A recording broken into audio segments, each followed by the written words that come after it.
Meriahkan minggu anda dengan perkongsian menarik di MHI, Isnin 26 September. Sukan Malaysia, SUKMA 2022 sudah melaburkan tirainya. Inspirasi mendekati atlet olahragawan dan olahragawati SUKMA edisi ke-20, Muhammad Fakrullah dan Tan Roksin bersama momen terindah mereka sepanjang pertandingan ini. Juga, sejauh mana SUKMA mampu melahirkan atlet pelapis yang boleh mengharumkan nama negara sehingga ke peringkat antarabangsa. Dan kenali atlet pecut negara yang lahir dari SUKMA dan pernah bertanding sehingga ke Sukan Olimpik, Azrin Nabila Alias.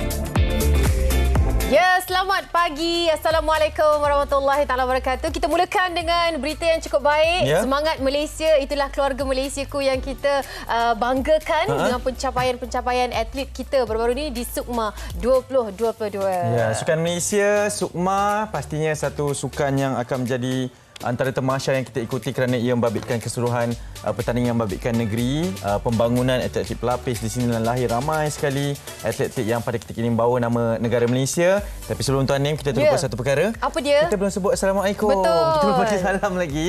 Assalamualaikum semua. Semoga Isnin yang indah baik-baik saja buat semua. Dan ini banyak perkongsian yang kami nak kongsikan. Jadi kena kekal bersama kita lah kerana ada beberapa perkongsian menarik juga yang kita nak mulakan di sini, Anim. Awak ni friendly tak? Ya, saya kalau tanya diri saya rasa macam saya dah cukup friendly dah. Okay. Mungkin saya menyumbang macam mana Kuala Lumpur, Malaysia menjadi tempat pertama untuk friendliest cities in the world, Smart City Ranking 2021. Ini sangat menarik antara ranking yang baru saja dikeluarkan. Betul. Kerana Malaysia diiktiraf sebagai negara yang terpaling peramah lah. Terpaling peramah. Yang senang untuk diduduki oleh rakyat negara luar, yang senang untuk dikunjungi. Dan apabila adanya ranking sebegini, tengok kita berada di depan sekali. Singapura, Vietnam juga di belakang, Thailand dan antara negara-negara besar juga seperti di Dubai, Abu Dhabi kan. Itu antara yang telah pun dikongsikan dan kita ini diiktiraf sebagai peramah. Jadi dengan ada ranking ini, semua pun kena jadi lebih friendly lah bermula pada hari Senin ni. Betul, sebab ibu negara Kuala Lumpur. Jadi saya percaya mungkin satunya tempat makan kita ni terlalu banyak tau.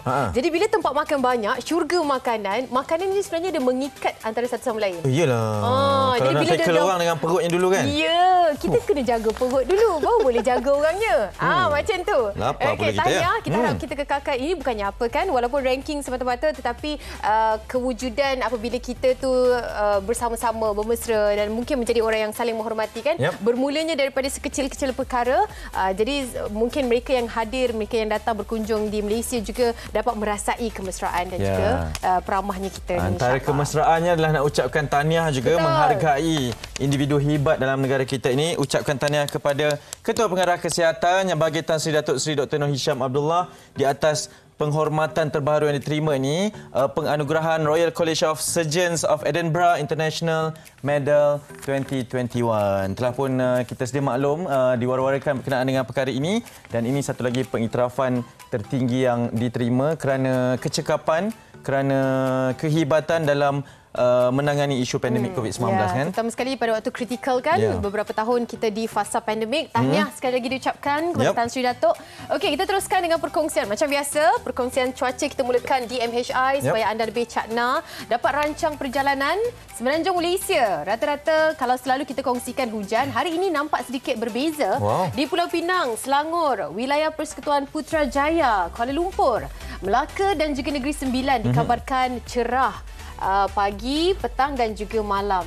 Ini di Negeri Sembilan. Dan kalau kita saksikan semula di semenanjung Malaysia, di wilayah Persekutuan Kuala Lumpur juga pagi, petang dan malam dikabarkan tiada hujan. Alhamdulillah, kita harapkan yang terbaik cuaca pada hari ini.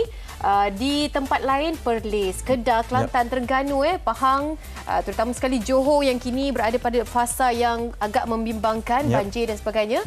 Jom sama-sama kita saksikan perkembangan banjir di Johor Bahru. Ini dia. Ini dilaporkan di Berita Harian, sebanyak 10 kawasan di JB dilaporkan terjejas akibat banjir kilat berikutan hujan lebat berterusan sejak awal pagi semalam. Jadi ini antara perkembangannya. Hari ini juga ada beberapa klip yang kita saksikan di media sosial menyatakan bahawa masih lagi terdapat beberapa kawasan yang masih lagi digenangi air dan itu yang perlu kita berikan perhatian. Dan ada sehingga jam 12.30 hari semalam kawasan terjejas membabitkan Batu 10, Skudai, Kampung Datuk Sulaiman Menteri, Tebika Kemas, Skudai Kiri dan juga Kampung Muhammad Amin. Ya, tempat saya ni Hanif.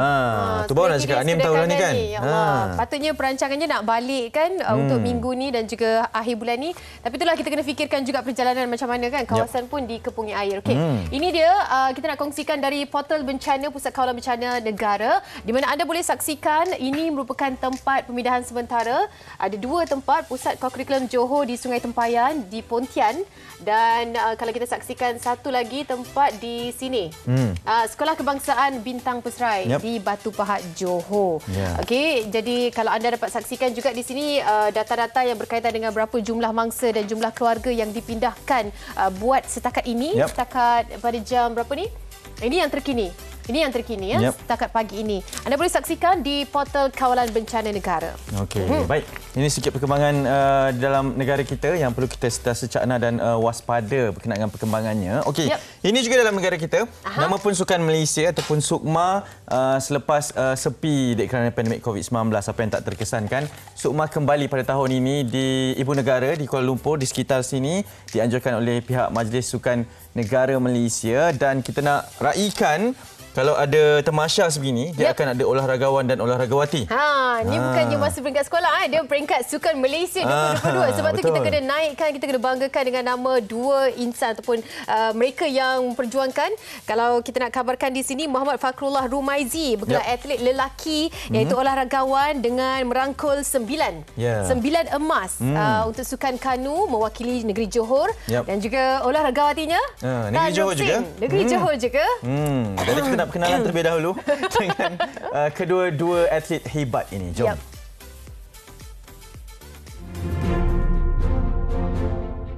Tuah ayam nampak di kaki, tuah manusia siapa yang tahu.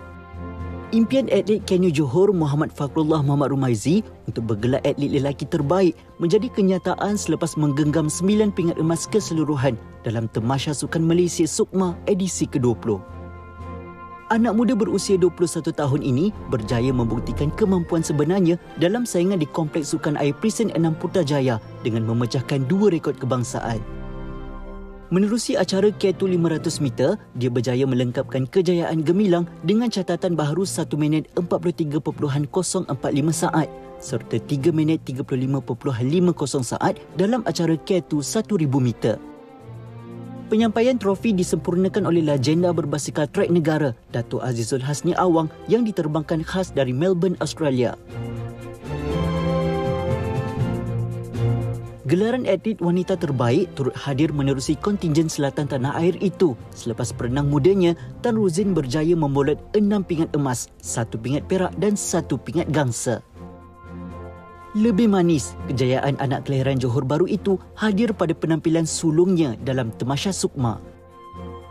Pusat Akuatik Nasional Bukit Jalil menjadi saksi kejayaan atlet berusia 16 tahun itu meraih pingat emas dalam acara 50 meter kuat dada, 100 meter kuat dada, 200 meter kuat dada, 100 meter kuat lentang, 200 meter kuat lentang dan 200 meter rampaian individu dalam sukan renang. Penyampaian trofi bagi atlet wanita terbaik pula disempurnakan oleh legenda squash negara Datuk Nicole and David.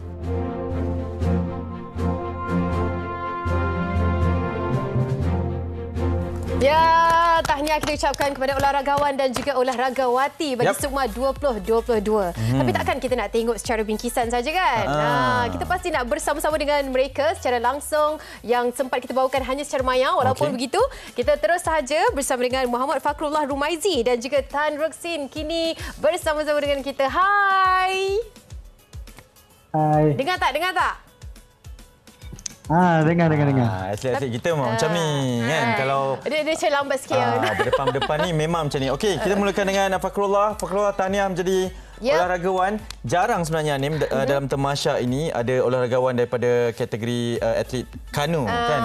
Jadi Fakrullah dipilih selepas menangi 9 pingat emas. Macam mana sebenarnya bolot semua kategori yang ditandingkan ni? Cemerlang betul kayuhannya. Itulah sebenarnya saya pun tak sangka yang saya boleh dapat semua pingat emas tu dalam 9 acara. Dan saya pun tak sangka juga saya dapat anugerah olahragawan ni. Yang saya buat cuma saya all out di setiap acara tu lah. Okey, kita difahamkan kalau atlet-atlet Johor apabila ditanya tentang kemenangan pada kali ini, mereka mengatakan persiapan dilakukan 4-5 tahun yang lepas lah sebab kita melangkah pada fasa pandemik dan sebagainya kan. Jadi untuk secara peribadinya, Fakrullah, macam mana persiapan dilakukan pada peringkat awal sehingga dapat mencapai satu tahap standard yang anda sendiri tak sangka, apatah lagi kita yang melihat kepada sukan kanu ni mewakili olahragawan pada kali ini? Persiapan saya sebenarnya lebih daripada 4 tahun. Saya bermula daripada 2017. Itu adalah program SUKMA untuk ke 2020 yang kita tahu tak jadi sebab pandemik 2020. And then saya teruskan lagi perjuangan sebab saya tahu 2022 ada SUKMA dan insya-Allah ada rezeki. Dan alhamdulillah rezeki tu ada. Alhamdulillah. Betul. Alhamdulillah. Tahniah. Tan Rushin, kita nak ucapkan selamat pagi kepada awak. Awak ni antara perenang muda negara. 16 tahun. Betul. Kali pertama menyertai sukan Malaysia. Hebat, dah menang 6 pingat emas. Mungkin boleh kongsikan berkenaan dengan antara jangka tak untuk menang sebanyak 6 pingat emas ni?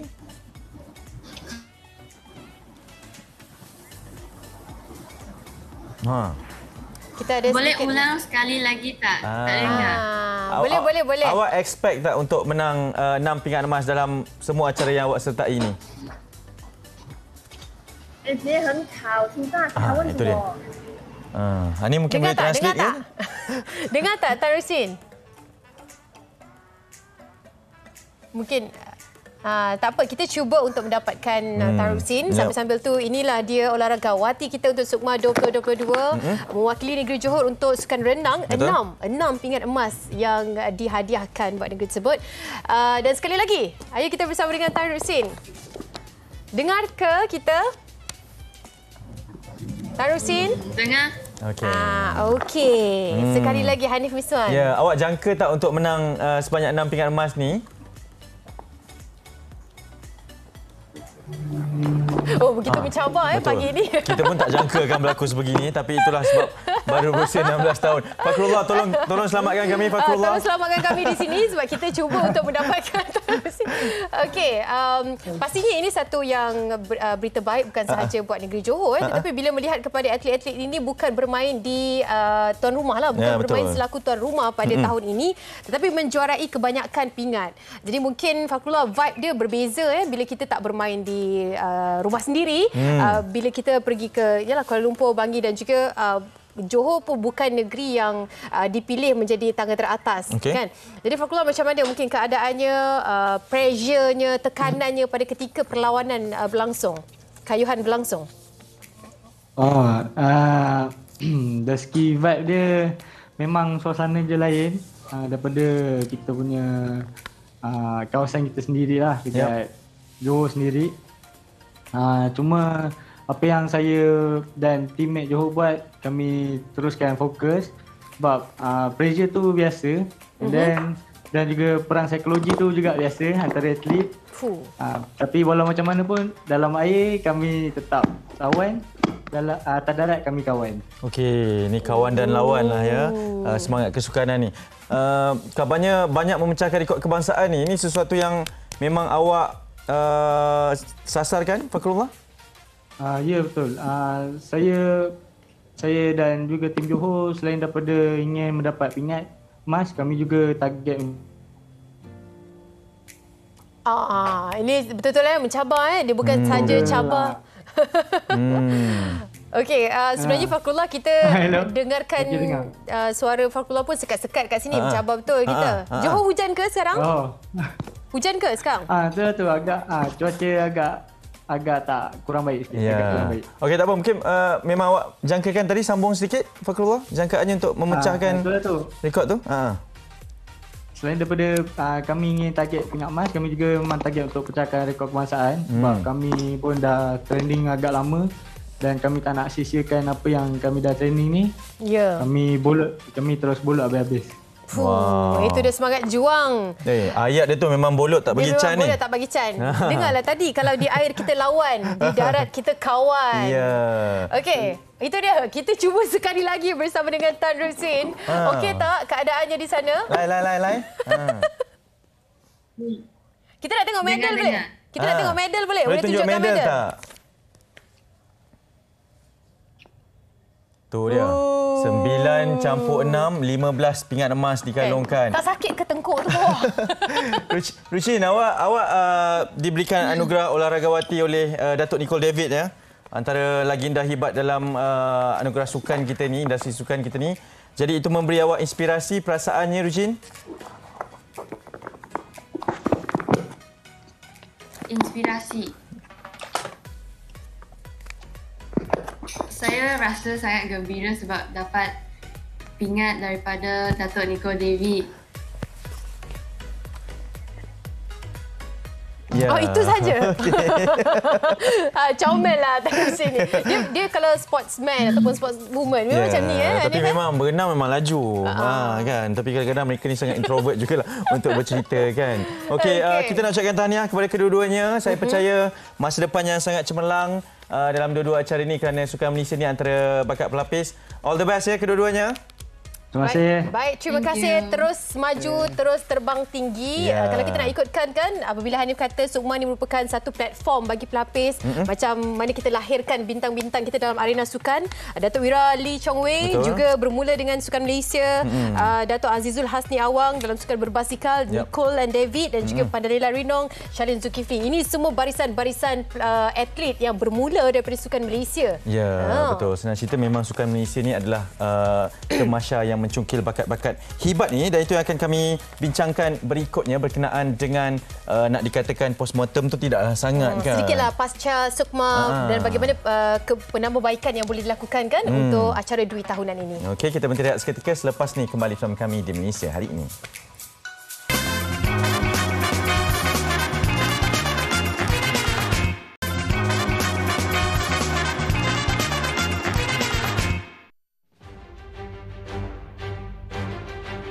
Selepas lebih seminggu para atlet berhempas pulas menampilkan aksi terbaik di gelanggang, Tamasya Sukan Malaysia Sukma edisi ke-20 akhirnya melabuhkan tirai secara rasmi Sabtu lalu. Berlangsung di Dewan Chancellor Tun Abdul Razak, Universiti Kebangsaan Malaysia UKM, majlis gilang gemilang itu dimulakan dengan ketibaan maskot Sukma, Oyen, diikuti perarakan masuk 15 kontingen negeri yang bertanding termasuk Brunei selaku kontingen jemputan. Lebih 2,000 atlet dan pegawai hadir bagi memeriahkan majlis penutupan yang disempurnakan oleh Menteri Belia dan Sukan Datuk Seri Ahmad Faizal Azumu. Majlis kemudian dimeriahkan lagi dengan penampilan 3 legenda sukan negara, Datuk Muhammad Azizul Hasni Awang, Datuk Lee Chong Wei dan Datuk Nicole and David yang menyampaikan trofi kepada atlet lelaki dan wanita terbaik serta juara keseluruhan Sukma. Tamasya Sukan Dwi tahunan itu menutup tirai dengan kejutan terbesar apabila Johor Darul Takzim dinobatkan Johan keseluruhan buat kali pertama. Kejayaan sulung Johor muncul juara dengan melepasi sasaran awal 40 pingat emas dengan mengaut 77 emas, 52 perak dan 43 gangsa, menyaksikan kontingen selatan tanah air itu muncul kuasa baru Sukma sejak penganjuran kali pertama pada 1986. Meskipun terpaksa ditangguhkan selama 4 tahun susulan pandemik COVID-19, prestasi 6,643 atlet yang bertanding dalam 31 acara sukan agak memberangsangkan dengan kejayaan mencatat 21 rekod kebangsaan baru. Kelibat beberapa jago utama seperti pemegang rekod 100 meter kebangsaan Muhammad Azim Muhammad Fahmi dari sukan olahraga, pemenang pingat perak perseorangan lelaki sukan Commonwealth Eng Ziyong dari badminton serta juara menembak sukan SEA 2021 Nurul Syasha Nadia Muhammad Arifin juga nyata tidak menghampakan. Penganjuran Sukma kali ini juga tidak lari daripada sebarang kontroversi seperti 3 atlet positif doping selain berlakunya kejadian jurulatih pasukan bola sepak mengejar pengadil perlawanan di Stadium UiTM. Insiden seperti ini pastinya memberi pengajaran serta menjadi teladan buat semua pihak bagi anjuran tamasya yang lebih baik pada masa akan datang. Secara keseluruhan, pencapaian membanggakan dalam arena sukan ini secara tidak langsung menggilap bakat baru yang berpotensi mengharumkan nama negara dalam mana-mana kejohanan sukan antarabangsa kelak.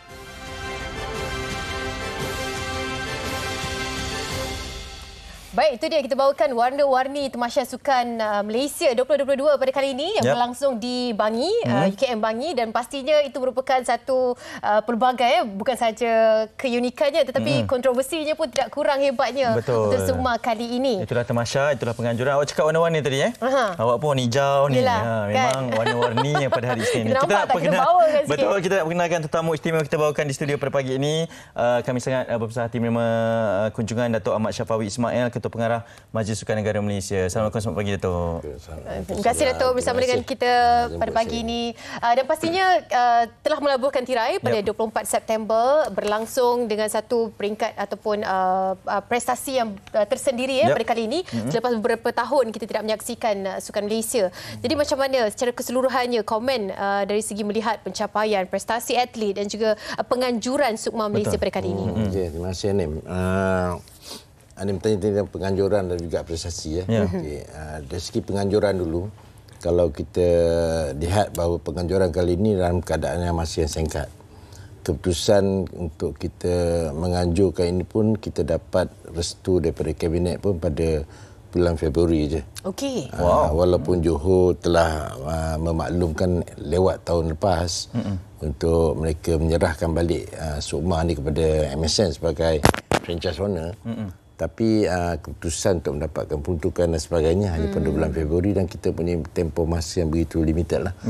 Tapi secara amnya, secara keseluruhannya kami amat berpuas hati dengan penganjuran kali ini.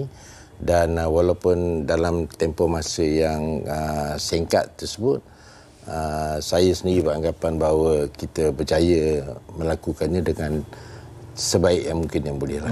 Jadi semua agak berpuas hati, isu-isu tidak banyak yang melarat dan sebagainya, kecuali isu bola sepak yang berkejar-kejaran itu. Jadi yang lain-lain itu alhamdulillah, technically very good. Dari segi logistik pun tidak begitu orang kata apa, teruk sangat dan sebagainya. Ada masalah sikit-sikit tapi kita berjaya atasi.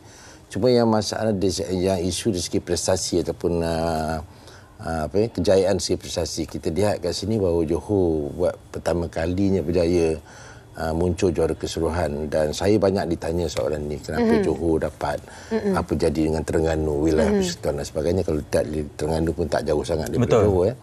Tapi apa yang kita lihat ini, benda ni naturally berlaku juga pada kita di Majlis Sukan Negara dalam menyediakan atlet. Mana-mana pasukan ataupun negeri ataupun negara yang dapat mengejar kesan impak daripada pandemik, dapat adjust dia orang punya preparation walaupun pandemik dan selepas pandemik, endemik dan sebagainya, mereka itu akan dapat advantage. So apa yang berlaku pada Johor, walaupun melalui pandemik, semua orang lalu, the whole world lalu pandemik, kita sendiri pun lalu as a national team. Tapi apa yang kita buat, kita bukan recover saja, kita adjust our preparation dengan pandemik. Kita hidup dalam keadaan pandemik tersebut. Dan kita buat quarantine, kita buat sistem latihan online, kita buat adaptasi dengan norma baharu. Kita berlatih sama sendiri, kita buat competition. Itu yang berlaku di Johor. Mereka tidak terus PKP semua balik rumah. Maka mereka teruskan latihan dan sebagainya. Ini kelebihan dia. Jadi banyak negeri-negeri lain mengikut pandemik, PKP duduk rumah, try to train sendiri dan sebagainya. So ini yang berlaku. Yang kalau kita lihat advantage yang dapat pada Johor, bahawa mereka dapat satu keajaiban lah. Dia target pun lebih kurang 40 je. Lebih daripada sasaran. Tapi dia telah dapat lebih daripada sasaran. Sangat lebih daripada sasaran sehingga muncul juara keseluruhan. Dan alang-alang Datuk dah bercerita mengenai prestasi kontingen negeri Johor. Kita nak bawakan kepada anda mungkin ada reaksi daripada Encik Muhammad Syafiq Hassan, Ketua Unit Atlet dan juga Sains Sukan daripada Majlis Sukan Negeri Johor, yang berada bersama kita dari panggilan video saja. Encik Syafiq, Assalamualaikum, selamat pagi. Mungkin boleh kongsikan dengan kami sedikit komen apa yang dikatakan oleh Datuk Syafawi berkenaan dengan prestasi Johor secara keseluruhannya sebentar saja lagi ni, kerana kita masih lagi cuba untuk mendapatkan beliau untuk bersama-sama kita, sebab secara rasmi mereka ni juara pertama kali. Juara pertama kali dengan merangkul 77 emas. Kita cuba untuk mendapatkan Encik Syafiq untuk mengetahui bagaimana kan persiapan dan sebagainya. Kembali bersama dengan Datuk mungkin nak komen sedikit, sebab kita dapat melihat bukan saja prestasi daripada kontingen ataupun atlet. Ini merupakan satu platform untuk mereka sebagai pelapis dapat menceburkan lagi, dapat lebih serius dalam bidang padang ataupun arena yang diceburi. Bagaimana perancangan ataupun melihat kepada objektifnya dengan mengadakan SUKMA Malaysia ini untuk mereka mengembangkan lagi, untuk mengasahkan lagi jika kepakaran itu dalam satu arena? Okey, SUKMA telah pun diterima sebagai satu temasya sukan utama untuk proses pembangunan atlet. Kalau kita lihat di segi perkembangan atlet on high performance sports ni, umur di antara 17 hingga 23 tahun adalah merupakan umur yang dianggap pelapis. Dia remaja lah, dia lepas sekolah dan antara dan senior ya. So kita letakkan SUKMA ni hak umurnya lah 21 tahun ke bawah. Jadi maknanya 21 tahun sampai dulu open. Umur yang 9 tahun boleh main juga. Tapi sekarang ni kita capkan sikit. Dan kalau kita lihat dari segi percentage of peserta ataupun atlet-atlet yang bertanding di SUKMA kali ini, walaupun kita dah anjakkan 2 tahun, bermakna atlet-atlet tersebut sepatutnya dah berumur, kalau kita ambil 21 maksimum, pergi 23. Tapi surprisingly bahawa dalam SUKMA kali ini, kontingen-kontingen negeri masih membawa kumpulan atlet yang umurnya masih lagi dalam julat 21 tahun ke bawah. So kita ada lebih kurang 73% daripada total penyertaan 6,600 lebih tu ialah atlet yang berumur 17 hingga 21. So bila jadi bermakna kita punya masa depan yang agak cerah kerana 17 hingga 21 walaupun kita anjakkan umur tapi masih lagi bersaing. Dan mereka mempamerkan satu kehebatan. Kita ada 21 rekod kebangsaan yang dipecahkan. Bukan rekod SUKMA. Rekod SUKMA kita dah declare kata tak ada. Tidak boleh. Tapi rekod kebangsaan dipecahkan. Maknanya atlet pelapis memecahkan rekod senior. So this is the good part lah. Jadi saya melihat bahawa ini merupakan satu perkembangan yang positif untuk negara. Untuk Barisan Pelapis menjawab Anim soalan ini, Barisan Pelapis Negara. Dan kita harus meningkatkan kerjasama kita dengan negeri-negeri kerana program-program pelapis ini adalah program bersama antara Majlis Sukan Negara dan juga negeri. Jadi alhamdulillah kita walaupun kita menghadapi pandemik 4 tahun dan sebagainya, tapi saya rasa perkembangan atlet-atlet yang bertanding di SUKMA kali ini menunjukkan satu laluan yang positif kepada negara. Ya, itu dia. Okey, kita nak cuba sekali lagi untuk mendapatkan Encik Muhammad Syafiq Hassan dari Majlis Sukan Negeri Johor bersama dengan kita. Mungkin boleh kongsikan. Kita nak ucapkan tahniah terlebih dahulu atas kejayaan cemerlang kontingen Negeri Johor. Encik Syafiq. Betul. Dan itu yang berkaitan oleh Datuk Syafawi juga berkenaan dengan rahsia kejayaan pasukan Johor ini. Mungkin ada sedikit rumusan berkaitan dengan resepi kejayaan Negeri Johor pada kali ini, Encik Syafiq? Ya, terlebih dahulu saya ucapkan terima kasihlah kepada pihak MSI kerana menjemput kami lah untuk memberi sedikitlah cadangan ataupun rahsia lah kontingen Johor pada kali ini. Saya rasa ia bukanlah satu perkara yang mudah untuk kita kontingen Johor, yang mana sebelum ini semua sedia maklumlah kita berada kedudukan 9, 7, 6, tetapi tiba-tiba kita nak jadi juara. Dan pertamanya kita di MSI Johor pada tahun 2016 selepas SUKMA Sarawak, kita cuba ubah mentaliti. Bukan saya atlet tapi pegawai dan kaki tangan dulu. Sebab kita rasa sebelum untuk menjadi juara, mentaliti pegawai, kaki tangan, staff perlu ada mindset untuk menjadi juara. So itu permulaan kami lah sebelum kita menggarap ataupun mengulik kira faktor latihan, program latihan. Itu pertama yang kita perlu ubah. Yang keduanya pelibatan sains sukan dalam program latihan kita sepenuh masa lah. So itu perkara yang kedua yang kita lihat perlu diterapkan dalam program bukan saja di program pelapis tapi di program negeri pun kita perlu terapkan sains sukan dalam program latihan kami. So itu perkara kedua yang kita mana Negeri Johor mewujudkan sport sains di bawah sendiri untuk kita memberi lebih tekanan kepada atlet-atlet kita.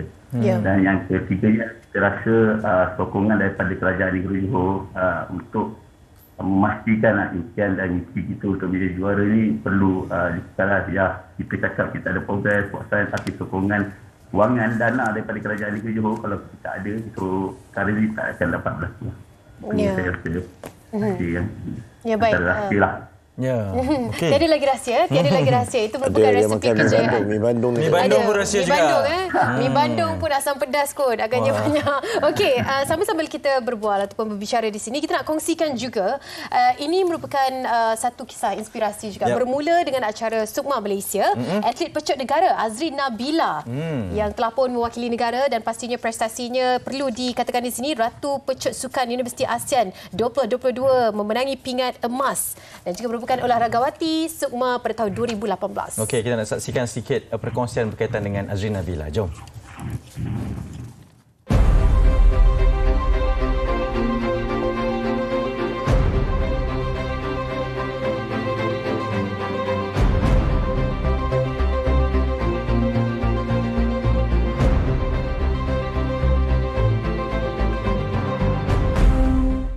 Mula berkecimpung dalam sukan balapan sejak berusia 11 tahun. Siapa sangka Azrin Nabila Alias kini bergelar atlet pecut negara dengan rekod pencapaian yang membanggakan.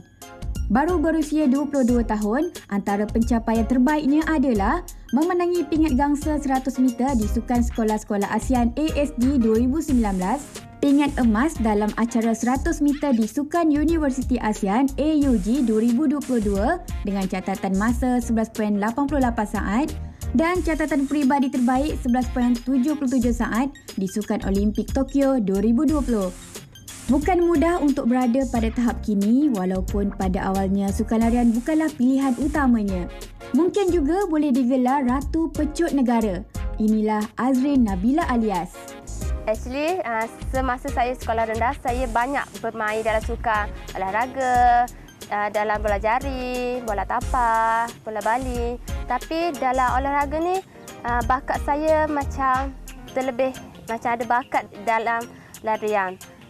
Ketika edisi ke-19 Sukma 2018 di Perak, Azrin terpilih sebagai olahragawati kerana pencapaiannya merangkul 3 emas dan mencipta rekod baharu dalam acara 100 meter dengan catatan masa 11.81 saat. Namun, Azrin akui setiap hari ada sahaja cabaran yang harus dilaluinya untuk memberikan yang terbaik. Kalau saya atlet, dalam masa sama saya juga pelajar, so saya kena bahagikan masa saya dalam belajar dengan training. So kalau pagi saya ada training, petang saya kena fokus belajarlah. Kalau belajar ada pagi, training petang. So saya kena pandai bahagikan masa. Cabaran banyak sebenarnya. Cabaran injury, macam Olimpik, sebelum Olimpik pun saya banyak dikecam sebab saya pergi Olimpik atas World Cup. Lepas tu ada ramai yang cakap saya tak layak, macam tu lah.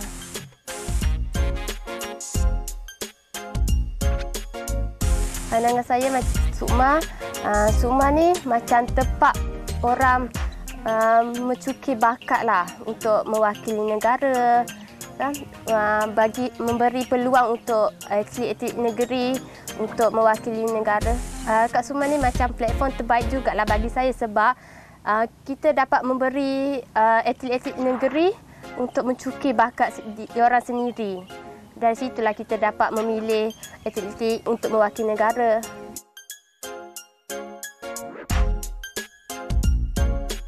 Kata-kata saya untuk yang kalah, jangan putus asa. Cuba lagi pada tahun akan datang. Okay? Training lagi, bersungguh-sungguh. Jangan putus asa lah.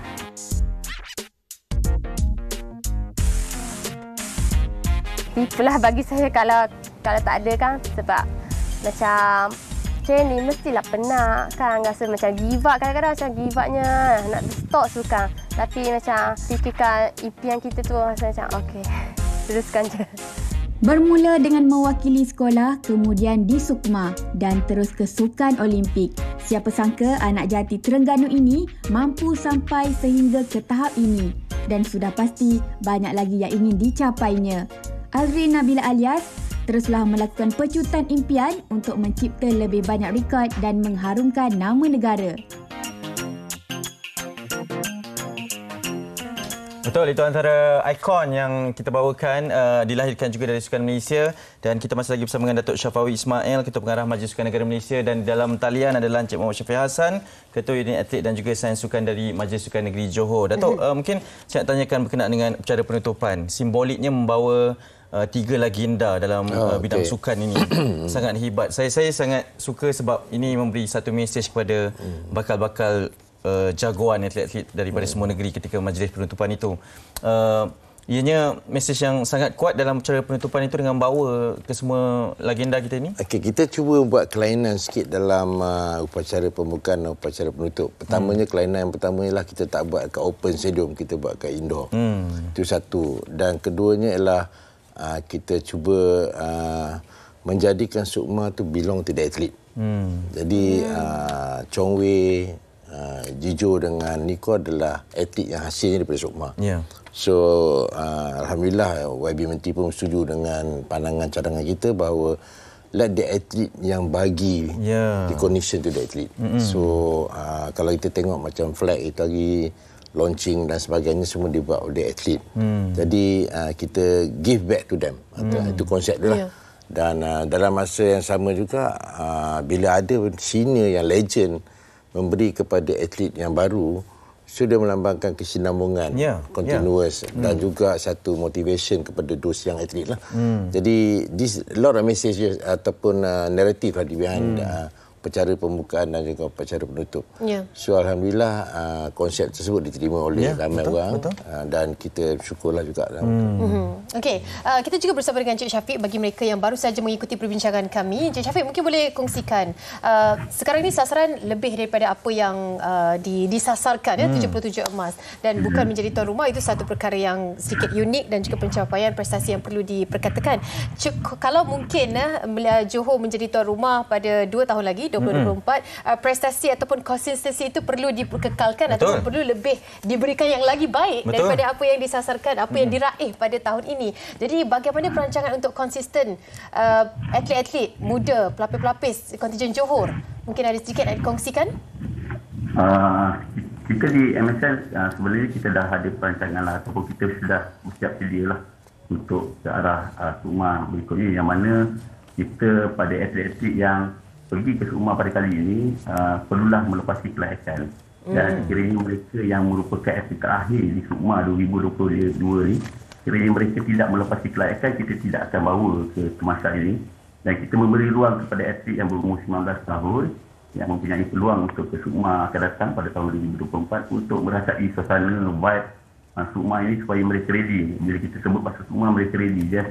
Sukma bukan satu platform yang biasa dan dia perlu merasai. Ada atlet yang kalau kita ambil kira pesilat kami, Sadat, hampir 4 kali sukma 8 tahun dia menunggu sehingga beliau mendapat peringkat emas. So vibe ni mereka perlu rasa dulu, and then that's why kita beri peluang kepada atlet yang 19-17 tahun untuk berada dalam pentas ini untuk merasai suasana sukma tersebut. So mereka bila pada tahun 2024 mereka telah bersedia secara fizikal dan mental mereka lah sukma ni.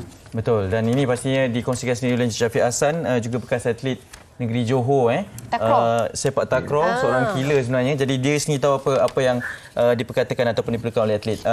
Datuk, alang-alang Encik Syafiq dah cakap berkenaan dengan persediaan 2024 sebagai tuan rumahnya jugalah, empunyanya juga Majlis Sukan Negara ini ke atas Sukan Malaysia. Apa perancangannya? Kerana saya percaya perancangan 2024 bermula daripada tahun ini dan sekarang juga. Saya rasa yang pertama negeri kena parusi adalah semua akan come back to the age sebenarnya, iaitu 21. So jadi bermakna atlet-atlet yang berumur 22 dah tak boleh lah. Atlet-atlet yang berumur 21 tahun ini dah sure tak boleh dah. Betul. So jadi mereka harus melihat pada atlet yang berumur 19 tahun ke bawah. So dia akan ada ni. Dan keduanya, seboleh mungkin kita wujudkan sukma ni ialah untuk membolehkan sekurang-kurangnya seseorang atlet tu dapat melalui 2 kali sukma.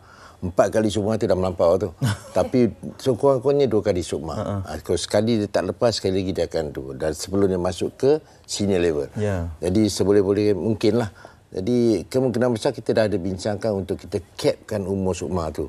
Di antara 21 ke 17-21 ataupun 17-23, something like that. So supaya kita dapat, orang kata apa, quality of atlet yang lebih baik, dan kita juga dapat linkkan dia dengan stakeholder yang lebih berkemampuan.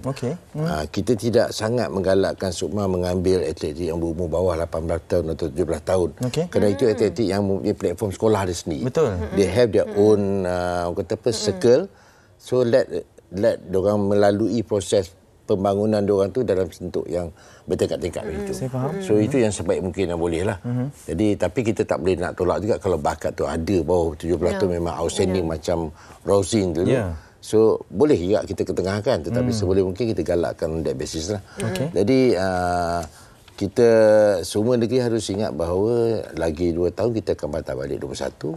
Bermakna proses of preparation tu patutnya bermula sekarang kepada atlet yang akan boleh bertanding dari segi umur pada 2024 insyaAllah. Itu dia. Perancangan haruslah dilakukan pada peringkat awal. Habis ataupun pasca SUKMA ni bukannya penamat untuk ini, tapi preparation, persiapan yang perlu dilakukan untuk akan datang. Baik, Encik Syafiq, mungkin harapan buat kontingen Johor dan secara keseluruhannya, sukan yang pastinya tak sabar untuk kita nantikan untuk sukan Malaysia pada tahun yang akan datang. Mungkin sedikit nak dikongsikan. Pertama saya ucapkan terima kasihlah kepada pihak MSI. Yang keduanya saya ucapkan terima kasih kepada pihak Majlis Sukan MSI Negara kerana penganjuran pada kali ini memberi satu rangsanganlah kepada semua pelibatan negeri-negeri, dan kami di MSI Negeri Johor mengucapkan terima kasihlah kepada semua yang terlibat secara langsung atau tidak langsung dalam persiapan kami untuk menghadapi SUKMA 2022. Dan ia bukanlah satu perkara yang mudah, yang mana kita perlu menghadapi pandemik, PKP, COVID-19 semua ni. So, ini salah satu hasil usaha semua pihak yang terlibat untuk menjayakan semasa SUKMA pada kali ini. Dan di Negeri Johor sendiri kita ucapkan terima kasih juga kepada pihak kerajaan Negeri Johor, persatuan sukan, para atlet, pegawai, Kastang Malaysia Johor yang betul-betul lumus untuk memastikan visi dan misi kita untuk menjadi juara. Sepatutnya kita menjadi juara pada tahun 2020, ditunda pada tahun 2022, dan alhamdulillah misi itu berjaya dan direalisasikan. Alhamdulillah. Terima kasihlah kepada semua yang bersokongan penuh kepada kontingen SUKMA pada kali ini. Ternyata impian itu diraih pada tahun ini. Betul. Kejuaraan yang tertunda ni katanya. Tahniah kepada Encik Syafiq Hassan. Datuk juga terima kasih kerana sudi bersama dengan kami pada pagi ini, memberikan satu gambaran yang lebih jelas berkaitan dengan bukan sahaja penganjuran tapi visi dan juga misi dalam melahirkan atlet yang lebih cemerlang. Tahniah kita ucapkan Datuk atas penganjuran pada tahun ini. Terima kasih. Baik, itu dia. Kenapa? Kita macam ada bau lah. Bab-bab ni awak juara lah. Saya macam dapat bau udang masak sambal, udang sambal. Dia macam ada bau makanan kat studio ni. Jadi macam ada bakar-bakar juga saya tengok kan. Tak sabarlah. Jadi kalau anda nak tahu apa sebenarnya bau yang daripada tadi buat kita punya perut asyik berkeroncong je ni, teruskan bersama dengan kami di Malaysia hari ini.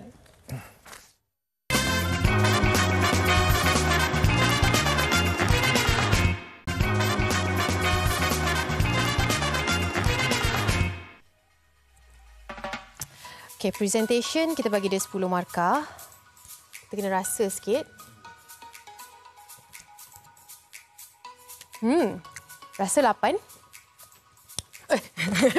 Chef kita terus macam terkejut, rasa 8. Okey, kembali bersama dengan kami di Malaysia hari ini. Saya cuba untuk menilai masakan tapi perut saya kata jangan. Makan dulu. Perut saya dah tak sabar untuk merasa semua masakan di hadapan ini. Tapi sebelum tu sebenarnya kita nak kongsikan bersama dengan anda pertandingan Culinary 2022 yang akan berlangsung untuk penganjuran Selangor International Expo 2022 FNB. Betul. Assalamualaikum dan juga hai. Kita bersama dengan Chef Bob Adnin selaku Presiden Persatuan Ahli Kulineri Professional PCA, dan juga kita ada Chef Clement selaku Timbalan Pengarah Rangkaian Pemasaran Persatuan Ahli Kulineri Professional PCA. Okey, terima kasih bersama dengan kami. Kabarnya untuk penganjuran kali ini ada collaboration ataupun kerjasama di mana PCA dan juga Invest Selangor untuk penganjuran Persatuan ataupun Culinary 2022 pada kali ini. Mungkin Chef nak kongsikan bagaimana kerjasama ini terjalin sehingga untuk mengadakan Selangor International Expo ini.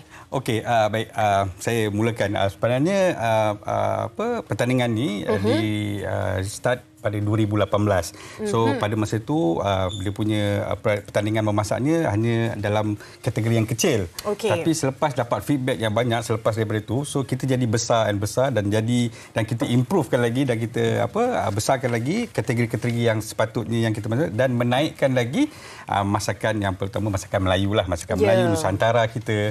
Itu yang lebih macam apa yang tengok kat depan ni, kita ada set nasi ambang, kategori nasi ambang. Dan kita juga ada... Kita nak tahan tu, Chef. Dari tadi saya macam tak dapat fokus sangat ni dengan bau dia masak kan. daripada pagi tadi masak tau. Nasi ambang tu kalau dapat kita zoom tengok dia ada sambal hijau, sambal merah, dia ada bergedil. Bergedil tu dia macam unik sikit. Bergedil ni kentang lenyek gitu kan. Kentang lenyek kan. Sebab selalunya nasi ambang macam kalau kat Johor tak ada bergedil tu. Mungkin ni di-improvise lah kan. Itu sambal Jawa dia. Macam-macam. Ini antara lauk-lauk nasi ambang. Mi goreng tak dilupakan. Okey, Chef Clement juga bersama dengan kita. Antara yang mungkin nak dikongsikan, apa kategori yang terlibat dalam penganjuran pada kali ini, Chef? Okay, so kita punya for ini competition, kita ada kategori, kita ada pun individual kategori. Betul. So lepas tu kita pun ada Malaysia Cup kategori. Then kita pun ada special for tahun ini, ada international judging. All the chef coming, kita ada buat itu team punya challenge. Okey, apa challenge yang dimaksudkan tu? Okey, saya terangkan sikit. Dulu kita buat individual challenge, maknanya dia masak bersendirian. Tapi kali ini kita buat perubahan, lebihkan lagi kita nak buat acara berpasukan. So dalam pasukan ni ada 4 orang tukang masak. So dia akan setkan masak. Contohnya dalam kategori nasi ambang ni kan, dia kena menyediakan untuk 20 orang makanan set untuk 2 orang dan untuk juri.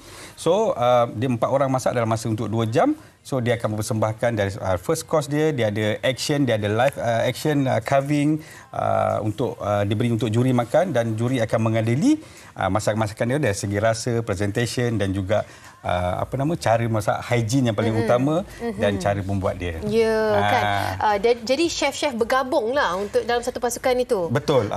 Itu pun satu ada pros and cons dia juga kan. Betul. Sebab itu sebenarnya kebersamaan itu kena kuat teamwork tu kena teamwork kuat. Kena buat. So dia kena training dah start dah dia orang training. Ada juga dalam grup WhatsApp tu macam chef boleh tak pakai pinggan ni, boleh tak pakai macam-macam. Sebab masak sendiri lain chef ya. Betul, kalau masak kita lain. Kita macam power sangat masaklah chef. Kita masak kat rumah goreng telur boleh lah. Tapi masak sendiri ni lain kan vibe dia dengan ada pasukan yang lain. Mungkin Chef Clement juga nak kongsikan strategi pada kali ini bagaimana untuk tarikan bakat-bakat chef di luar sana untuk join sama-sama competition pada kali ini. Okay, so sekarang kita ada next month for the competition. So kita pun ada invite itu college di dalam lagi hopefully itu kita punya ada chef young chef professional. Kita mari sini kita bertengok live punya demo. Betul. Dan kita pun boleh invite them, kita bagi dia mudah itu challenge sendiri, improve dia punya competition skill. Okey, dalam banyak-banyak jenis makanan ataupun jenis cuisine lah kan kita katakan, apa yang mungkin kita ketandusan chef yang berbakat dari segi makanan di Malaysia tu sendiri? Okey, kalau tanya saya sekarang ni, because kita last 3 years kita with the pandemic and all these things kan, so industri kita sedikit merundum, tapi kali ni kita nak naikkan kita punya industri kita back to another levels, dan inilah yang kita perlukan bila kita masak berpasukan individual juga. Kita ada kategori yang lain, kita challenge dia punya apa yang dia dah buat last 2-3 years, ada segi yang mana profesional, polish balik. So ni kita nak angkat balik kita punya industri makanan kita.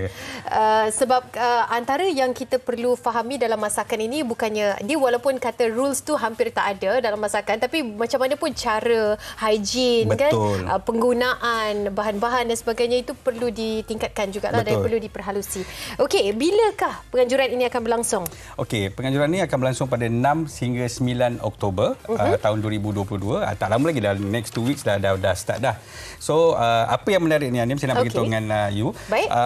Kali ini, bukan kali inilah, yang lepas-lepas pun sama, tapi yang menariknya tahun ni kita ada buat selain berpasukan dan kita juga ada buat International Chef Day.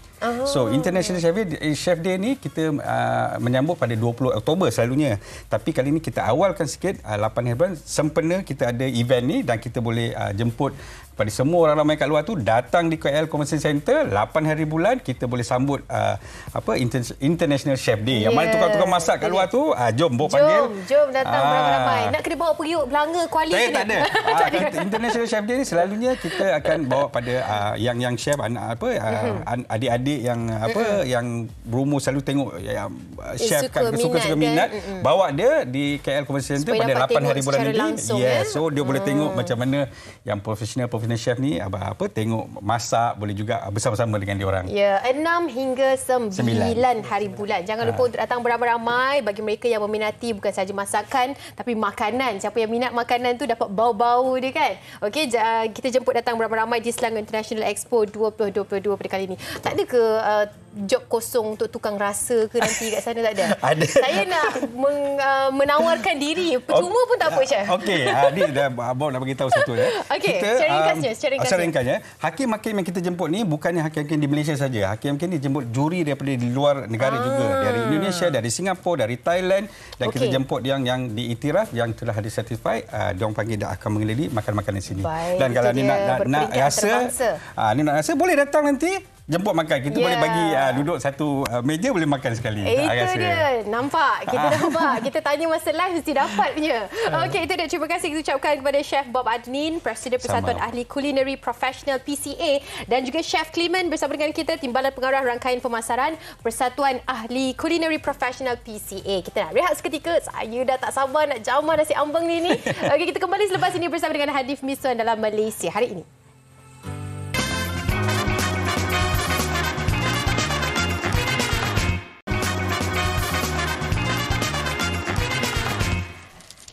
Okey, kita nak kongsikan berita harian. Pada kali ini, kita nak kongsikan di halaman hadapan, Wat bersalin tak cukup katil, Hanif. Jadi bagi mereka yang dalam fasa itu dah menggunakan perkhidmatan hospital kerajaan, anda ada yang kata tunggu berhari-hari, nak tunggu katil ada ke tak ada. Ini yang berlaku di kebanyakan hospital kerajaan.